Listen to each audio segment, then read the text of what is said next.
Ce que l'on sait de l'affaire Benalla. L'Élysée a annoncé vendredi qu'il licenciait Alexandre Benalla, placé en garde à vue après une vidéo le montrant frapper un manifestant. Ni policiers, ni gendarmes, le comportement de ce proche collaborateur d'Emmanuel Macron a suscité l'indignation et paralysé les travaux du Parlement.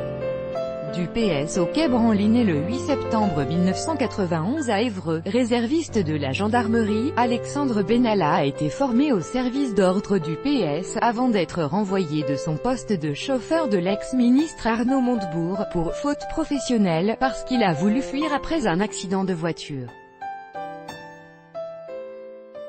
Il protège Emmanuel Macron pendant sa campagne de décembre 2016 à mai 2017, avant d'être nommé « chargé de mission » à l'Élysée, en tant qu'adjoint au chef de cabinet du président, François-Xavier Lauche. Il est souvent vu avec le président lors de divers déplacements, officiels ou privés.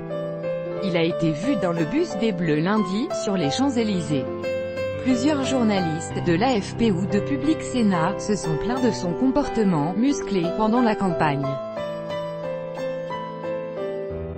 Selon l'Express, il a fait l'objet d'une plainte pour violence volontaire sur une femme en août 2015. Selon une source proche du dossier, il a comparu à Nanterre le 18 mars 2016 pour violence volontaire ayant entraîné une ITT, incapacité totale de travail, supérieure à 8 jours, mais il a été relaxé. Alexandre Benalla. Copyright AFP, source en AFP. D'après Le Monde, il était logé depuis le 9 juillet dans une dépendance de l'Élysée, Quai Branly. Une adresse où logent plusieurs collaborateurs de la présidence, y compris des gendarmes. Les enquêteurs. Le parquet de Paris a ouvert une enquête préliminaire pour violence par personne chargée d'une mission de service public, usurpation de fonction, et usurpation de signes réservés à l'autorité publique. Les investigations ont été confiées à l'Inspection générale de la police nationale, IGPN, ainsi qu'à la Brigade de répression de la délinquance contre la personne, BRDP. Au Parlement, l'Assemblée nationale a lancé une commission d'enquête, dont les prérogatives ont été confiées à la Commission des lois. Un dispositif similaire est prévu à la Commission des lois du Sénat, qui a déjà programmé une audition de Gérard Collomb mardi. Garde à vue, AUDITIONM. Benalla a été placé en garde à vue vendredi matin à Paris pour des faits de violence en réunion par personne chargée d'une mission de service public, d'usurpation de fonction, de port illégal d'un signe réservé à l'autorité publique, ainsi que de complicité de détournement d'images issues d'un système de vidéoprotection. Vincent Kras, réserviste de la gendarmerie et agent d'accueil pour LREM qui accompagnait Alexandre Benalla le 1er mai, a aussi été placé en garde à vue pour violence en réunion, par personne chargée d'une mission de service public et usurpation de fonction. Le directeur de cabinet d'Emmanuel Macron, Patrick Stroda, a été entendu jeudi comme témoin dans cette enquête. Licenciement et motif. Monsieur Benalla n'est pas licencié pour les violences du 1er mai mais pour avoir reçu des enregistrements vidéo le concernant. Il aurait été destinataire d'un document de la préfecture de police qu'il n'était pas autorisé à détenir, explique l'Élysée.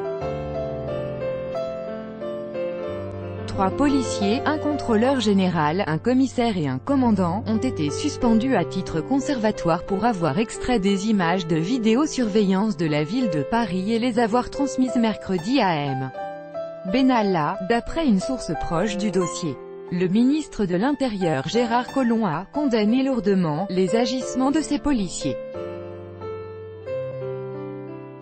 Qui savait quoi? Des députés des oppositions ont accusé Gérard Collomb de « mensonge » après de nouvelles informations de presse selon lesquelles le ministre était au courant de l'agression dès le 2 mai, information non confirmée à l'AFP. Ils ont demandé que le ministre, voire le Premier ministre, vienne s'expliquer devant l'Assemblée.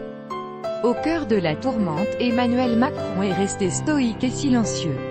Il a reçu vendredi matin les syndicats agricoles avant de déjeuner avec le président de l'Azerbaïdjan Ilham Aliyev, puis de s'entretenir avec le ministre de la Transition écologique Nicolas Hulot. Agitation au Parlement. Le projet de révision constitutionnelle s'est retrouvé victime collatérale de l'affaire, les oppositions réclamant d'entendre M.